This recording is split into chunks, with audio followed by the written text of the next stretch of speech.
এমন সুর সোহাগী, এমন সুর সোহাগী এ বৈরাগী এলেন কোথা থেকে? এই না ভেবে তোমার গানে আপ্লুত প্রত্যেকে করেন পুষ্পবৃষ্টি। বৈরাগী তিনি নন, তবে তার গানে আমরা প্রত্যেকে আপ্লুত। এমন একজন মানুষ আছেন আজ আজকে আমার সঙ্গে মহিলাদের আসরের আড্ডায়। আমি জানি আপনাদের সকলের খুব পছন্দের, তরুণ প্রজন্মের কাছে একদম উজ্জ্বলতম একটা মুখ, জনপ্রিয় সঙ্গীত শিল্পী অদিতি মুন্সী। নমস্কার দিদি, আকাশবাণী মহিলাদের আসরে আপনাকে স্বাগত। আপনাকেও অনেক অনেক ধন্যবাদ আমাকে আমন্ত্রণের জন্য। অদিতিদির সঙ্গে গল্প করতে শুরু করব, সেটা কি কোনো প্রশ্ন দিয়ে সম্ভব? আমি যদি শুরুতেই একটা গানের অনুরোধ রাখি। নিশ্চয়ই, একটা কীর্তন দিয়েই শুরু করি তাহলে। বেশ বেশ বেশ।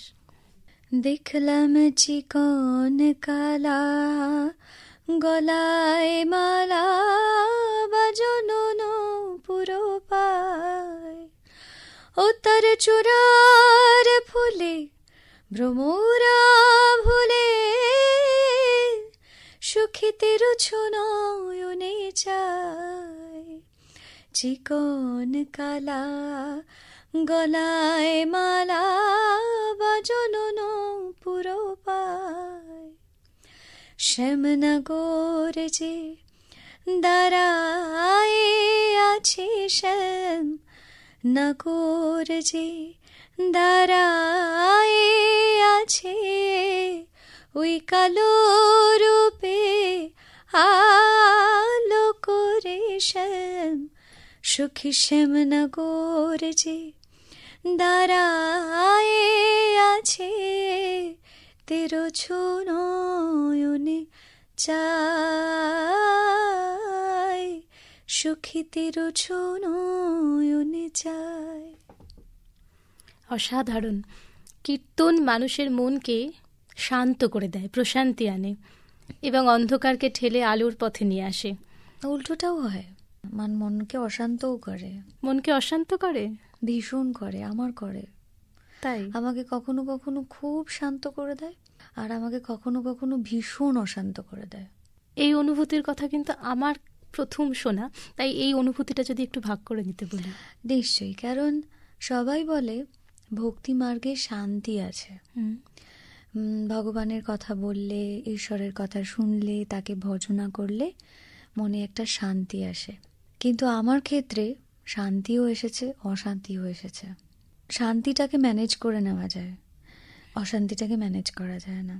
যখন আমি গান করছি, যাই তাকে নিয়ে ভাবছি, যাই পড়াশুনো করছি, যাই কিছু জানছি, যখন কীর্তনের প্রত্যেক কটা পাতার পর পাতা পড়ার চেষ্টা করছি, এইটার থেকে আরেকটা প্রশ্ন জন্মাচ্ছে, আরেকটা প্রশ্নের উত্তর খুঁজে বার করছি।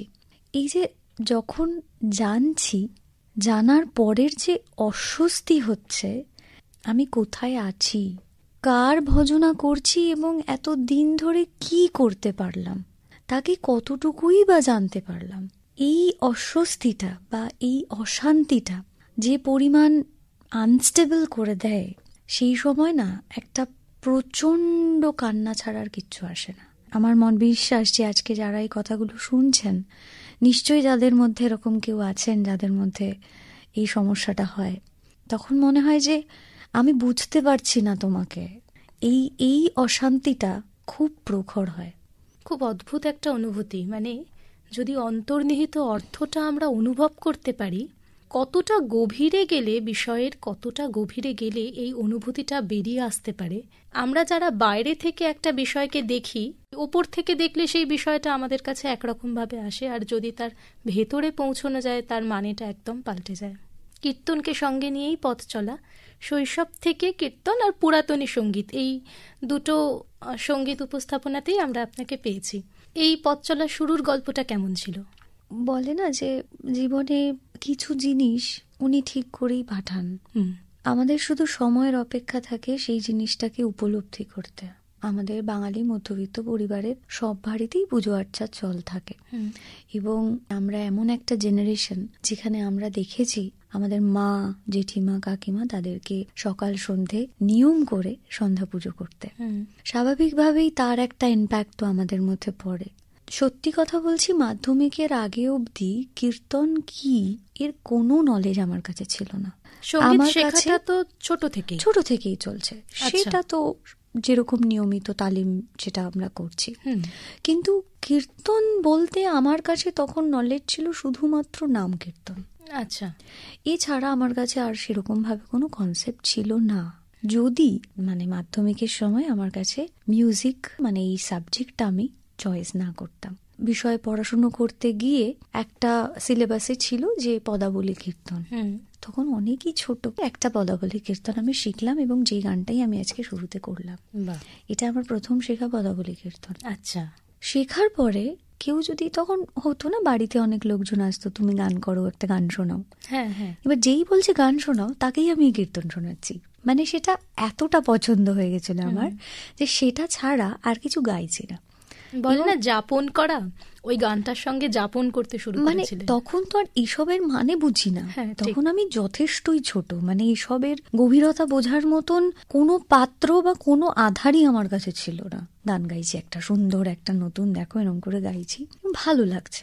বাবা মা ভীষণ গান বাজনা পছন্দ করেন এবং তাদের ইচ্ছেই ছিল যাতে আমি গান বাজনা নিয়ে পড়াশুনো করি, গ্র্যাজুয়েশনে গান নিয়ে পড়া। যেহেতু আমার বাংলা গান ছিল গ্র্যাজুয়েশনে অনার্সে, সেখানে আমাদের সমস্ত গানের নলেজ আমাদেরকে আমাদের টিচাররা শেখাতে শুরু করলেন। এতগুলো ধারা, এত কিছু বৈচিত্র্য আস্তে আস্তে বুঝতে শুরু করলাম। সেখানে গিয়ে আমাদের একটা ব্যাপার আসলো কীর্তন, আবার সেই পুরনো স্মৃতি আবার একটুখানি হাতড়ে নিলাম। এটা করতে গিয়ে দেখতে পারলাম যে আমার ইন্টারেস্টটা ওই সাবজেক্টেই এগোচ্ছে। পছন্দ হতে শুরু করার পরে আমি মাস্টার্সেও ওই সাবজেক্টটা নিয়েই এগোলাম। সেই সময়টা একটু চ্যালেঞ্জিং ছিল, যেহেতু মাস্টার ডিগ্রি, সবাই ক্যারিয়ার নিয়ে ভাবছে, ক্যারিয়ার নিয়ে এগোচ্ছে, সেখানে আমি একটা কীর্তন সাবজেক্ট নিয়ে মাস্টার্স করলে কি ক্যারিয়ার হবে, কি এগোবে। আমি ফরচুনেট যে এরকম বাবা মা আমার আছে। একটাই কথা প্রথম দিন থেকে আমাকে বলে এসেছে যে গানটা শেখার জন্য শেখো, বাকি কিছু লাগবে না। শিক্ষাকে গ্রহণ করো, তুমি এটাকে পেশা করবে বলে শিখো না। বাহ, ভীষণ রকম একটা চ্যালেঞ্জ নিয়েছিলেন, কারণ আপনার বেড়ে ওঠা শহরাঞ্চলে, যে প্রজন্মে আপনি বড় হয়েছেন, সেই প্রজন্ম থেকে কিন্তু কেরিয়ার ওরিয়েন্টেড চিন্তাভাবনা করা একটু বড় হওয়ার সাথে সাথে সেই যুগটা চলে এসেছে। সেখানে দাঁড়িয়ে আমাদের একটা ধারণা যে গ্রামাঞ্চলে কীর্তনের ব্যবহার বেশি, শহরাঞ্চলে কম। শহরাঞ্চলের মঞ্চে কীর্তনকে নিয়ে আসা, সেখানে শ্রোতাদের কেমন লাগবে, শিল্পী হিসেবে সেই চ্যালেঞ্জটা নিতে কেমন লাগলো? একদম সততার সাথে কথা বলি, আমি কোনো চ্যালেঞ্জ নিইনি। আচ্ছা, এখন যদি আমি বলি যে হ্যাঁ আমি চ্যালেঞ্জ নিয়েছিলাম, রাস্তাটা খুব কঠিন ছিল, কিন্তু এটা একদম সত্যি কথা যে আমি কোনো চ্যালেঞ্জ নিইনি। আমি শুধুমাত্র যে পথ আমার সামনে এসেছে, আমার গুরু ভগবান আমাকে যেরকম পথ দেখিয়েছেন, আমি শুধু সেই পথে তাকে ভরসা করে হেঁটে গেছি। যেটা আমার মন থেকে মনে হয়েছে, যেটা আমার বাবা মা আমাকে সাপোর্ট করেছে, আমি সেই কাজটুকু করে গেছি। এবং বলে না যে ডেস্টিনি একটা কিছু ইন্ডিকেট করতে থাকে। তারপরে বিভিন্ন কম্পিটিশনে আমি যখন নাম দিই, সেখানেও কীর্তনই আমাকে টেনেছে। সাবজেক্ট ওয়াইজ আমি কীর্তনের দিকেই এগিয়ে গেছি অনেক বেশি। সেটা আমার একটা কম্পিটিশন কলেজ থেকে অর্গানাইজ করা হয়েছিল, অল ইন্ডিয়া মেরিট টেস্ট বলে একটা, সেখান থেকে একটা রেকগনিশন হলো, একটা অ্যাওয়ার্ড এলো আমার ওখানে ওই সাবজেক্ট থেকে। আকাশবাণীতে কীর্তনের উপরে আমি অডিশন দিলাম। আমার মা খুব বলেছিল দে দেখা যাক কি হয়, দেখা যাক। তো আমার এখনো মনে আছে যখন আকাশবাণীর পরীক্ষা দেওয়ার পরে লেটারটা বাড়িতে এসেছিল, আমি 1 মাস ওটা লেটারটা ওপেনই করিনি, কারণ আমার মন থেকে মনেই হয়েছিল যে আমি সিলেক্ট হইনি। তারপর একদিনকে খুব বকাবকি করে মা বললো না খুলে দেখো কি আছে, তারপর দেখলাম সিলেক্টেড। এরকম অনেক কিছু আছে যেগুলো আমাকে ওই দিকেই টেনে নিয়ে গেছে। তো যখনই ওই রেসপন্সিবিলিটি বা ওই কাজের ধারাগুলো আসতে থাকে, তখন বাই নেচার ওটা গ্রো করতে থাকে। কোনো চ্যালেঞ্জের বিষয় নেই যে আমাকে এটা প্রুফ করতে হবে, ওটা দেখাতে হবে, না কীর্তনকে আমাকে মানুষের সামনে নিয়ে আসতে হবে, এটা আমার রেসপন্সিবিলিটি না। আচ্ছা, বোঝা যাচ্ছে বিষয়টি পূর্ব নির্ধারিতই। কার দ্বারা নির্ধারিত সেই প্রশ্নের উত্তর খুঁজতে যাচ্ছি না।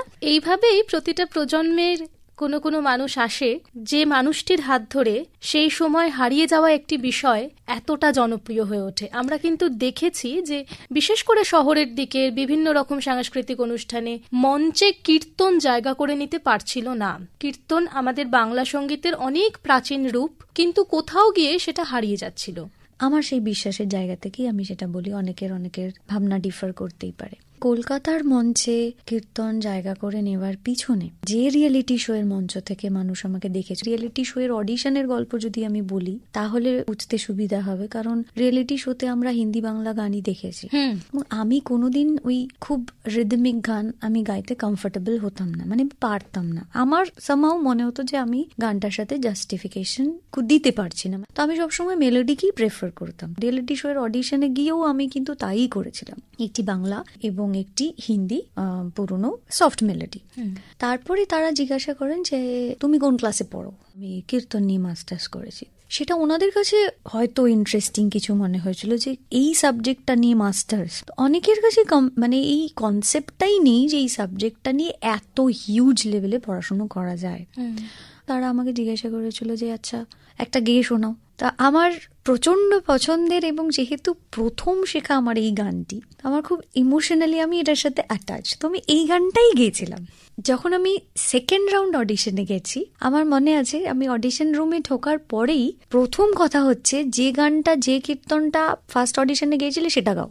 তারপরে সিলেক্ট হওয়া, এবং যখন আমাদের গ্রুপ ডিভিশন হয় তখন প্রথমেই ঢুকেই যে কথাটা বলে দেওয়া সেটা হচ্ছে আর কেউ অন্য কোথাও যায়নি, প্রথম ঢুকে প্রথম পার্টিসিপেন্ট অদিতি মুন্সি, তোমার জনার হচ্ছে কীর্তন। পরপর সবটা এসে গেছে, মানে এরকম নয় যে আমি করেছি, আমি চ্যালেঞ্জ ফেস করেছি, আমি প্রমোট করেছি, না। এখানে যদি আমি আমার কথা বলি মানে খুবই মিথ্যে কথা বলা হবে। রাস্তাটা যেন সাজানো ছিল, রাস্তাটা তিনি করে দিয়েছেন, আমার কোনো কৃতিত্ব নেই। আমি শুধু তার দেখানো পথে হেঁটেছি, এবং আমার তরফ থেকে যতটা মনে হয়েছে আমি বরাবর অনেস্ট থাকার চেষ্টা করেছি। সততার সঙ্গে যে পথটিকেই আমরা বেছে নিই না কেন, সাফল্য আসবেই। পরবর্তী প্রশ্নে যাব, তার আগে খুব মন চাইছে একটা গান। বেশ। সখী লোকে বলে কালো কালো নয় সে যে আমারই চোখেরই আলো, লোকে বলে কালো কালো নয় সে যে আমারই চোখেরই আলো, বুধু কালো তাই কাজল লেখায় নয়ন করেছি কালো, রূপ দেখবো বলে সেই কালো রূপ দেখবো বলে ও গো আমার বধূ, সেই কালো রূপ আমি পরাণ ভরে দেখবো বলে, পরাণ ভরে দেখবো বলে নয়ন করেছি কালো। অসাধারণ, অসাধারণ। অনেকক্ষণ আগেই অদিতিদির কণ্ঠে স্বাদ আমি পৌঁছে দিয়েছিলাম, আবারও একবার সেই স্বাদের ভাগ করে নিলাম শ্রোতাদের সঙ্গে। সারেগামাপার মঞ্চ থেকে জার্নি শুরু, তারপর অনেকগুলো মিউজিক ভিডিও, অনেকগুলো প্লেব্যাক, বর্তমানে অনেকগুলো চলচ্চিত্রে আপনি কাজ করেছেন। আপনি যেহেতু কীর্তনকে ভালোবেসে এগিয়ে এসছেন, মানে তার প্রাচীন রূপটাকে দেখেছেন, রূপটা নিয়ে পড়াশোনা করেছেন, সেই পথটাকে বেছে নিয়েছেন। কিন্তু বর্তমান প্রজন্মে, বর্তমানের অনেকগুলো ক্ষেত্রে আমরা দেখতে পাচ্ছি প্রযুক্তির সঙ্গে, ডিজিটাল প্ল্যাটফর্মে, ফিউশন সঙ্গীতের মধ্যে কীর্তনকে জায়গা দেওয়া হচ্ছে। সেখানে কি কীর্তনের প্রাচীন রূপের যে বিশুদ্ধতা, এটা হারিয়ে যাওয়ার কোনো ঝুঁকি আপনি অনুভব করছেন? সে তো হারিয়ে গেছেই, সেটা তো আর নেই। আমরা এই প্রজন্মের যারাই গান করছি, কেউ আমার মনে হয় না দাবি করে বলতে পারে যে আমরা আদি কীর্তনের ধারাকে বজায় রেখেছি। কেউ রাখেনি। না, অনেকে অফেন্ডেড হতে পারেন, হয়তো অনেকে বলতে পারেন না আমরা রেখেছি, বাট টেকনিক্যালি বা ইতিহাস যদি বিজ্ঞানও ধরি, সে কথা বলে না। কারণ আমাদের কীর্তনের ধারা বহু প্রাচীন। আমরা ধরে নিই চৈতন্য যুগ থেকে কীর্তন, কিন্তু মহাপ্রভু চৈতন্যদেবের অনেক আগে থেকে কীর্তন। সেই সময় আমরা কেউই লিপিবদ্ধ করে রাখতে পারিনি গায়কীগুলোকে, এবং সেই সময়ের ধারা কিন্তু গুরু শিষ্য পরম্পরায় চলত। এবং যে সময়ের কথা দিয়ে আমরা লিপিবদ্ধ করা পাই, অর্থাৎ কিছু গানের আমরা সংগ্রহ খুঁজে পাই, সেই গানগুলোকে পরবর্তীকালে একত্রিত করা হয়েছে, কিন্তু তার নোটেশনগুলো কিন্তু প্রপার ওয়েতে পাওয়া যায়নি। তো গানগুলো যখন সংরক্ষণ হয়েছে, সেই গানগুলোর উপরে কিন্তু পদকর্তারা সেই সময় কোন রাগকে ভিত্তি করে লিখছেন সেই রাগের নামটা লিখে রেখে গেছেন। যেই রাগগুলোকে, আমি যদি খুব ভুল না করি, সেগুলো বাংলারই সৃষ্ট রাগ কিছু ছিল, সেই সময় তৈরি হয়েছিল, কিন্তু সেই রাগগুলোর প্রচলন এখন প্রায় নেই বললেই চলে। মানে কীর্তন সঙ্গীত হিন্দুস্তানি রাগের ওপর যায়নি, বাংলার তৈরি হওয়ার রাগের ওপরই গেছে। পুরোটা যে যায়নি এমনটা নয়, হিন্দুস্তানি রাগেও রয়েছে, এবং তার সঙ্গে হয়তো যিনি সৃষ্টি করেছিলেন বা সুর করেছিলেন তার নিজস্ব কায়দায় আমরা এখনো দেখতে পাই। ভীষণ পণ্ডিত একজন মানুষ, তিনি একটা রাগ নতুন করে সৃষ্টি করলেন। হয়তো সেই সময়তেও সেরকম ভাবেই বেশ কিছু রাগের সৃষ্টি হয়েছিল, যেই রাগগুলোর বর্ণনা কিন্তু আমরা পদাবলী সাহিত্যে পাই, যেটা অনেক বই আছে আমাদের কাছে যেখানে এর উল্লেখ পাওয়া যায়। সেটার সঙ্গে যেরকম হিন্দুস্তানি শাস্ত্রীয় সঙ্গীতের রাগ, তার সঙ্গে সঙ্গে বেশ এমন কিছু রাগের নাম আমরা পাই যেগুলো কিন্তু খুব বেশি কমন নয়, মানে শোনা যায় না। যাদের বংশ পরম্পরায় ধরুন কীর্তন গেয়ে আসছেন যারা, হতে পারে তাদের কাছে হয়তো এরকম কিছু নথি থাকবে যার থ্রু দিয়ে আমরা সেই আদিটা পেতে পারি। আচ্ছা, এবং এই ক্ষেত্রে আমাদেরকে অনেক বেশি হেল্প করতে পারে আকাশবাণী, কারণ এইখানে এমন অনেক স্বর্ণভাণ্ডার রয়েছে, যে স্বর্ণভাণ্ডারের কিছু অংশ যদি জেনারেশন পায় তাহলেও তারা বুঝতে পারবে যে আদি কীর্তনের ধারা কিরকম ছিল। অনেক ধন্যবাদ জানাই আকাশবাণীর তরফ থেকে। আমরা অদিতিদির হাত ধরে কীর্তন সঙ্গীতের ইতিহাসের অনেক তথ্য জানতে পারলাম। এবার একটু স্বাদ পাল্টাই। শহরে শীতকাল, এই শীতকালে তো অনেক অনুষ্ঠান, অনেক মেলার আয়োজন হয়, কতটা ব্যস্ত থাকেন? হ্যাঁ, শীতকালটা সবারই একটু ব্যস্ততা থাকে আর কি, আমাদেরও থাকে। আমাদের ভালো লাগে এই কারণের জন্য যে এই সময় বিভিন্ন উৎসবে আমরা প্রচুর মানুষকে একদম সামনে থেকে আমরা অন স্টেজ, অনেক বেশি মঞ্চ হয় এই সময়, অনেক উৎসবের মাধ্যমে মানুষজনের কাছে আমরা সেই আনন্দগুলোকে গান বাজনার মাধ্যমে পৌঁছে দিতে পারি। এখনকার সবাই বলে যে মিলিয়ন মিলিয়ন ভিউজ, যেটার উপরে মানুষ ফোকাস করে, তাহলেও কোথাও একটা মাটির টান রয়েই যায় এখনো কীর্তনের নামে, কীর্তনের হরিধ্বনিতে। আমি বলবো বাচ্চা থেকে বড় থেকে কোনো ভেদ নেই, তাদের যে আনন্দ, তাদের যে উল্লাস, এটা আমাদের রক্তে রয়েছে, এটা আমাদের বাংলার মাটিতে রয়েছে। তাই এই আনন্দটা শীতকালে অনেক অনেক বেশি হয়ে যায়। একদমই তাই। মঞ্চ, মাইক প্রতিটি শিল্পীকে টানে, আর সেই সঙ্গে কীর্তনের এই ভক্তি সুর, ওই যারা ওপর থেকে শোনে তাদের মনে তো প্রশান্তি এনে দেয়। আমি যেহেতু শ্রোতা, তাই আমার মনে তো প্রশান্তি এনে দেয়। তাই আমি শ্রোতাদের তরফ থেকেই বলছি, একদম একটা মাটির গন্ধ, মাটির ছোঁয়া পাওয়া যায় কীর্তন সঙ্গীতের মধ্য দিয়ে।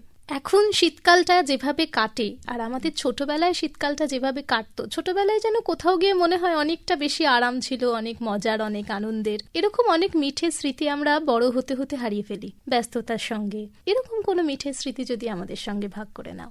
সে তো 100 বার। ছোটবেলাটা তো অনেক আনন্দের হয়, কিন্তু সেটা ছোটবেলায় দাঁড়িয়ে বোঝা যায় না যেটা ছোট আনন্দের। এটা ঠিক। তখন মনে হয় কত তাড়াতাড়ি বড় হব, তখন আমারও ছুটি কাটবে, আমিও বেশ ছুটিতে, কেউ আমায় শাসন করবে না, কেউ আমায় বকবে না। যে সময়টা চলে যায় সবার কাছেই সেই সময়টা খুব প্রিয় হয়। শীতকালের স্মৃতি বলতে তো একটা ছুটির বিষয় থাকে, একটা লম্বা ছুটি, বেশ আনন্দ করা যায় ভাই বোনদের, যেহেতু আমাদের যৌথ পরিবার, আমরা ভাই বোনেরা একসাথে আনন্দ করা।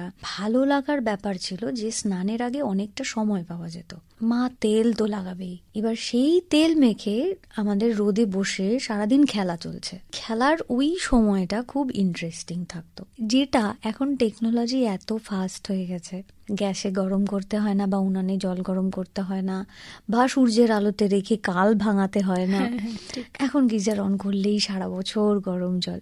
কিছু জিনিস সেই সময় যেহেতু ইজি অ্যাভেলেবল নয়, সেটা খুব প্রিসিয়াস হয়, যেটা আমাদের ছোটবেলায় ছিল। মানে অনেকক্ষণ ধরে অপেক্ষা করে থাকার পরে শীতকালে হয়তো একটা কিছু পাওয়া গেল, একটা ঘুরতে যাওয়া হলো, বা একটা চিড়িয়াখানায় নিয়ে যাবো, চল ঘুরতে। চিড়িয়াখানা লাস্ট কবে গেছি তো মনেও পড়ছে না। পিকনিক করা, এইসব একটা নিয়ে ভালোই স্মৃতি।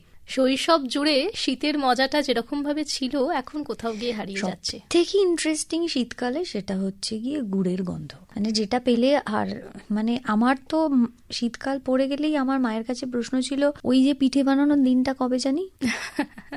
মানে সেদিনটা উৎসব, মানে সেদিন আর নর্মাল কোর্সের খাওয়া দাওয়া খেতে হবে না, ঠিক। সারা দিন জুড়ে শুধু পিঠে আর পায়েস খাবো, শুধু এই পিঠে পায়েসের গন্ধ সারাদিন ধরে। মানে এবার যেহেতু যৌথ পরিবার, মা একটা কিছু করছে, কাকিমা একটা কিছু বানাচ্ছে, জেঠিমা একটা কিছু বানাচ্ছে, এই তুমি কি বানালে, তুমি কি বানালে, ওর ঘরে একবার এর ঘরে একবার গিয়ে গিয়ে একটু মজা ছিল আমাদের আর কি। তবে এই খাবারগুলো কিন্তু এখনো আমাদের সামনে আছে। এই যেহেতু যৌথ পরিবারগুলো ভেঙে যাচ্ছে, বাড়িতে মা বানানোর পাশাপাশি কাকিমার ঘর থেকে বাটিটা আসছে না, সেই জন্য এখন অনেক উৎসব আসছে, অনেক মেলা আসছে, কিন্তু সেই বাড়ির ফ্লেভারটা হচ্ছে না। মানে এখন যেটা হচ্ছে সবই পাবে, কিন্তু সেটা দোকানে গিয়ে পয়সা দিলে হয়ে গেল, কিন্তু ওই যে আজকে পিঠে হবে, মানে পরিশ্রমটা আর সারা সন্ধ্যের ওই মম করা গন্ধটা নেই।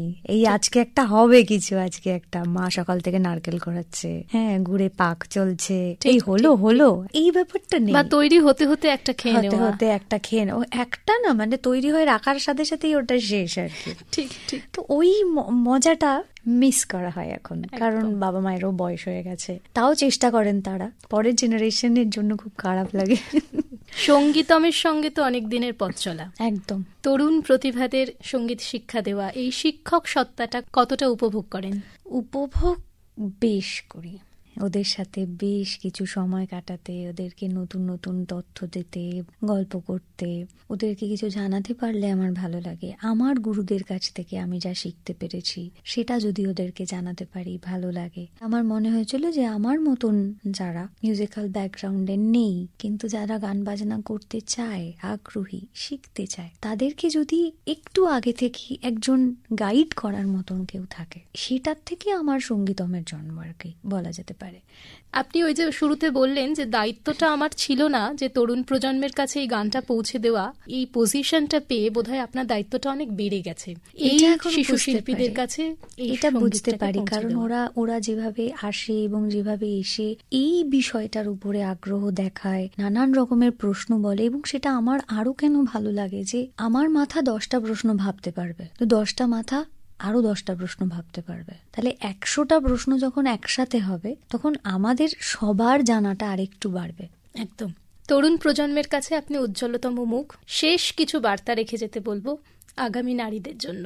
আমাদের সনাতনে সমস্ত বার্তা দেওয়া রয়েছে, যদি আমরা সেইগুলোই পড়ি, আমরা যদি ভগবদ গীতা পড়ি, আমরা যদি বেদান্ত পাঠ করি, আমরা খুব অস্থির হয়ে পড়ি, এবং যত সময় এগোচ্ছে, প্রযুক্তি যত এগোচ্ছে, তাতে আমার মনে হয়েছে বিশেষ করে মহিলাদের, কারণ সব থেকে বেশি ম্যানেজমেন্ট কিন্তু মহিলাদেরকেই করতে হয় সারা জীবনে, প্রত্যেকটা স্তরে, প্রত্যেকটা পর্যায়ে সব থেকে বেশি ব্যালেন্স মেয়েদের উপরেই আজও বর্তায়। যতই আমরা বলি না কেন যে আমরা অ্যাডভান্স হয়ে গেছি, আমরা মডার্ন, মাতৃসত্তাটাকে তো মডার্ন করতে পারবো না, ওটা নিয়েই আমরা আসি।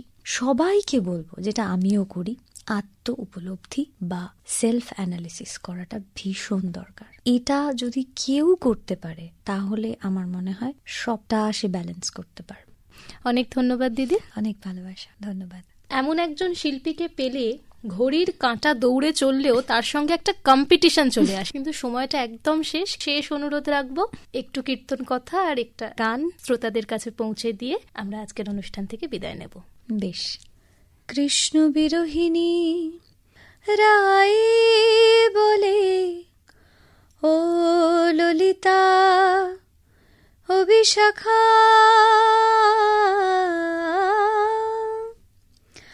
কাল আসবে বলে আমায়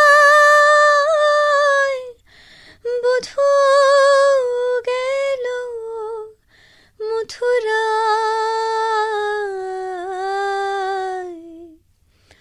আর তো ব্রজে এলো না রে, হরি গে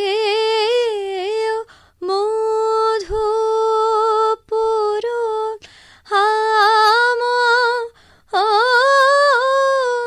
কুলবালা, বিপথে পরল জইছে মালতীর মালা, মালতীর মালা। শিল্পী অদিতি মুন্সির কণ্ঠের সুরের মূর্ছনার সঙ্গে ধুয়ে যাচ্ছে বছর শেষের দুঃখ, অনুতাপ, ক্রোধ, ক্ষোভ, গ্লানি। নতুন স্বপ্ন, নতুন আশায় বুক বেঁধে আবার আমরা পা রাখব নতুন বছরে।